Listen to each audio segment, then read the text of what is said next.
Hello दोस्तों, मैं हूं प्रिंस और स्वागत करता हूं आपका मैग्नेट ब्रेन्स में। तो हम क्लास 10th में मैथ्स का अपना चैप्टर कोऑर्डिनेट ज्योमेट्री देख रहे थे और अपने इस चैप्टर के अंतर्गत प्रीवियस के कुछ लेक्चर्स हम सेक्शन फॉर्मूले पे बेस्ड अपने सवालों की सीरीज की शुरुआत कर चुके थे और इस सवालों की सीरीज में ऑलरेडी हमने काफी सारे सवालों को सॉल्व भी कर लिया है। अब इसी सवालों की सीरीज में आगे बढ़ते हुए इस लेक्चर में एक और शानदार, जानदार, मजेदार board exam point of view से काफी ज्यादा इंपॉर्टेंट और क्रूशियल सवाल को सॉल्व कर लेते हैं। अब जैसा कि आप लोग देख पा रहे होगे सर कि यह सवाल ऑलरेडी हमसे एक बार बोर्ड एग्जाम में साल 2016 में पूछा जा चुका है, यानी कि यह सवाल अपकमिंग बोर्ड एग्जाम्स के लिए भी काफी ज्यादा इंपॉर्टेंट हो जाता है। और अगर यह सवाल बोर्ड एग्जाम में आता है सर तो मल्टीपल वेज में पूछा जा सकता है।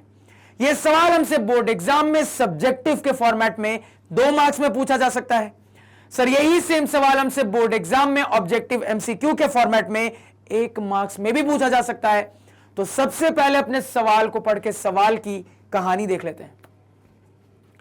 सवाल कह रहा है, find the ratio in which the point -3, p divides the line segment joining the points -5, -4 and -2, 3। Hence find the value of p। तो बिना टाइम वेस्ट किए हुए सवाल का एक्सप्लेनेशन देख लेते हैं। एक्सप्लेनेशन की पूरी कहानी को बिल्कुल ध्यान से सुनिएगा। सवाल के अनुसार इन दोनों पॉइंट को ज्वाइन करने के बाद जो लाइन सेगमेंट मिल रहा है, उस लाइन सेगमेंट को ये वाला पॉइंट इंटरनली डिवाइड कर रहा है। अब सवाल हमसे ये पूछ रहा है कि बताइए ये वाला पॉइंट इस लाइन सेगमेंट को इंटरनली किस रेशियो में डिवाइड कर रहा है।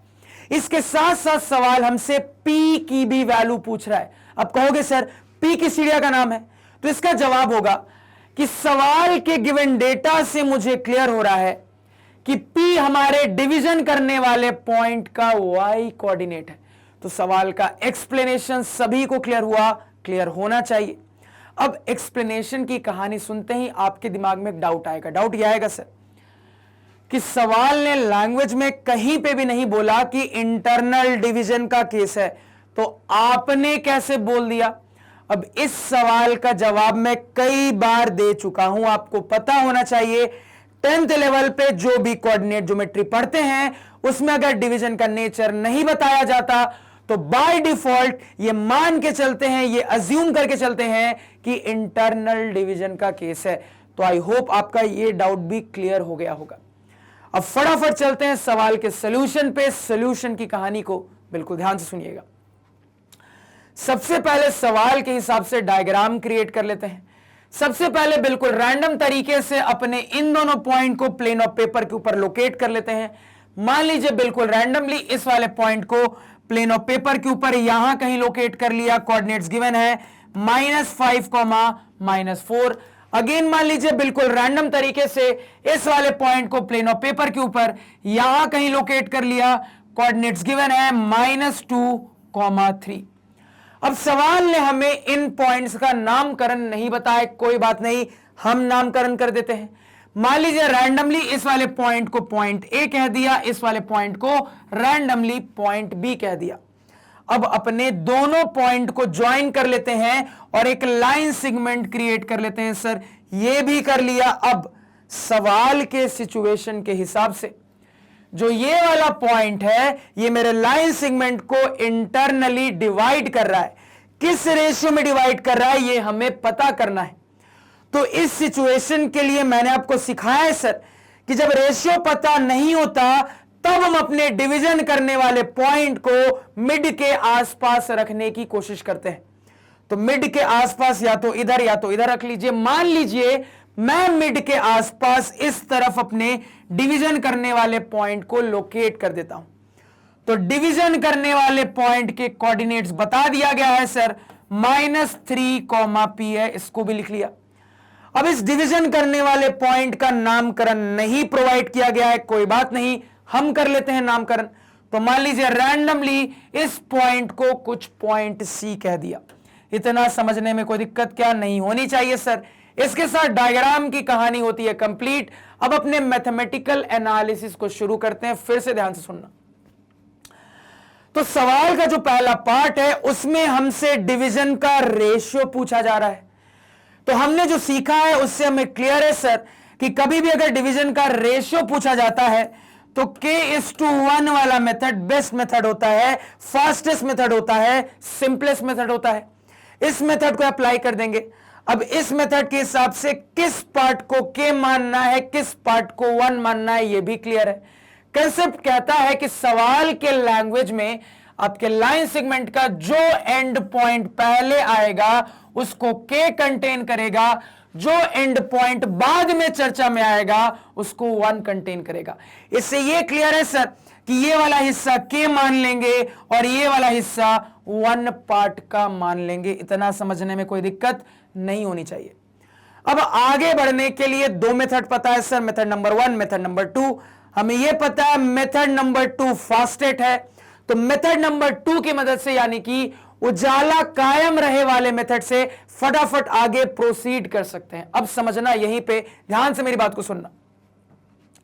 तो अगर मैं यहां पे मेथड नंबर 2 की मदद से प्रोसीड करूंगा तो हमें बहुत अच्छे से पता है सर कि अगर कोई हमें अपने लाइन सेगमेंट के दोनों एंड पॉइंट्स के कोऑर्डिनेट बता देता है, इसके साथ साथ डिवीजन करने वाले पॉइंट का कोई एक कोऑर्डिनेट भी बता देता है, तो बड़ी आसानी से k निकाल लेंगे। तो यहां पे अगर सवाल के सिचुएशन को देखें तो हमें ऑब्जर्व हो रहा है सर लाइन सेगमेंट के एंड पॉइंट के कोऑर्डिनेट पता है, इसके साथ साथ डिवीजन करने वाले पॉइंट का कोई एक कोऑर्डिनेट पता है सर, यानी कि बड़ी आसानी से अपने मेथड नंबर 2 की मदद से उजाला कायम रहे वाले मेथड से k की वैल्यू पता कर लेंगे। एक बार k की वैल्यू पता चल गई तो डिवीजन का रेशियो निकल के आ जाएगा। एक बार डिवीजन का रेशियो निकल के आ गया, उसके बाद वापिस से मेथड नंबर 2 को इस y कोऑर्डिनेट के लिए अप्लाई करेंगे तो p भी निकल के आ जाएगा। तो कैसे कैसे सॉल्व होने वाला है ये पहले ही क्लियर है। फटाफट मेरे साथ साथ पैरेलली आप भी बनाइए सर। तो यहां पे सवाल को सॉल्व करना स्टार्ट करते हैं, ध्यान से सुनना। तो पहले k निकालने के लिए अपने डिवीजन करने वाले पॉइंट के x कोऑर्डिनेट का सहारा लेंगे। तो x के टर्म में काम करेंगे तो यहां पे बोल देंगे सर डिवीजन करने वाले पॉइंट का जो x कोऑर्डिनेट हो जाएगा ये बराबर होगा, किसके बराबर होगा?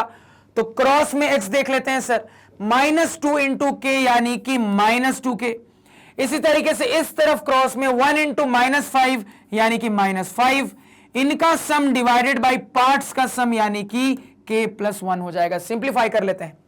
सिंप्लीफाई करेंगे सर, क्रॉस मल्टीप्लाई कर लेंगे तो -3k -3 बराबर यहां पे -2k प्लस -5 हो जाएगा।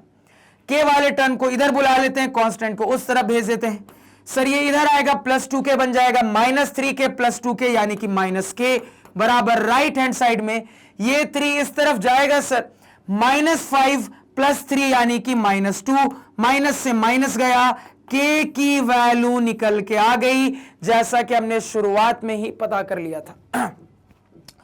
तो k की वैल्यू क्या आ रही है सर? k की वैल्यू 2 निकल के आ रही है।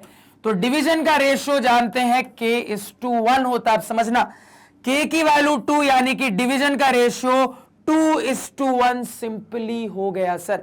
यहां पे कुछ फ्रैक्शन आ नहीं रहा है कि क्रॉस करने की जरूरत है, सीधा इंटीजर आ रहा है, सीधे बोल देंगे k:1 यानी कि सर 2:1 हो जाएगा। यानी कि अब मुझे ये क्लियर है सर कि यहां पे डिवीजन का रेशियो है 2:1 यानी कि ये 2 पार्ट हो जाएगा, ये 1 पार्ट हो जाएगा। तो सवाल की आधी कहानी हमने सॉल्व कर ली। अब आगे बढ़ते हैं सर और p की वैल्यू भी फाइंड आउट कर लेते हैं। फिर से ध्यान से सुनना। तो p की वैल्यू के लिए अब मुझे पता है सर कि अपने डिवीजन करने वाले पॉइंट का y कोऑर्डिनेट लेंगे। तो मेथड नंबर 2 अगर यहां पे लगा दे, उजाला कायम रहे वाला मेथड लगा दे, तो कह देंगे सर कि डिवीजन करने वाले पॉइंट का जो y कोऑर्डिनेट होगा ये बराबर होगा, क्रॉस में y की कहानी देखेंगे तो 3 × 2 6 हो गया सर, इस तरफ 1 × -4 हो गया सर।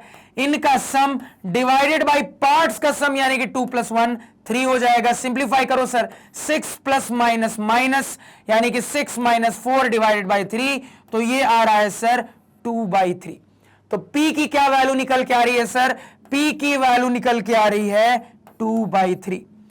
तो डिवीजन का रेशियो आया है 2:1 और P की वैल्यू निकल के आ रही है 2/3। फटाफट कहानी को नोट डाउन कर लीजिए। एक आसान सवाल, एक फुद्दू सवाल। तो उम्मीद करूंगा सर जो भी पढ़ाया कहीं पे कोई किसी भी किस्म की दिक्कत नहीं है। अगर लग रहा है कहीं पे कोई भी दिक्कत है तो लेक्चर को उसी पॉइंट पे दोबारा से देखिए। नहीं क्लियर होता है स्लो मोशन में देखिए, लेकिन खुद से एक बार क्लियर करने की कोशिश जरूर करिए। अगर इसके बाद भी क्लियर नहीं होता तो मैं हूं ना, कमेंट सेक्शन में जरूर बताइए, आपको आपके डाउट का जवाब मिल जाएगा। तो उम्मीद करूंगा सर आज के लेक्चर की चीज क्लियर है। तो आज के पढ़ाए हुए नोट्स आप हमारी ऑफिशियल वेबसाइट magnetbrains.com से डाउनलोड कर सकते हैं, जिसका लिंक वीडियो के डिस्क्रिप्शन में है। magnetbrains.com पे किंडरगार्टन से लेकर 12 तक सारे सब्जेक्ट्स और कोर्सेज मिल जाते हैं, वो भी बिल्कुल सिस्टमैटिक ऑर्डर में अरेंज्ड। और सबसे बड़ी बात जो कि मैग्नेट ब्रेन्स को खास बनाता है वो ये है सर कि मैग्नेट ब्रेन्स दूसरे चैनल जैसा नहीं है जो कि शुरुआत का हल्का फुल्का कंटेंट फ्री में देकर ललचाता है और बाकी कंटेंट के लिए पैसे मांगता है। यहां पे पूरा का पूरा क्वालिटी कंटेंट क्वालिटी टीचर्स के द्वारा पहले भी फ्री था, अभी भी फ्री है, आगे भी रहेगा। बस आपके साइड से हमें एक ही चीज चाहिए और वो है आपका प्यार और सपोर्ट। तो आप लोग अपना प्यार और सपोर्ट हम पे इसी तरीके से बनाए रखें। हम इसी तरीके से आप लोगों के लिए मेहनत करते रहेंगे। इसी नोट के साथ लेक्चर को एंड करते हैं। Thank you.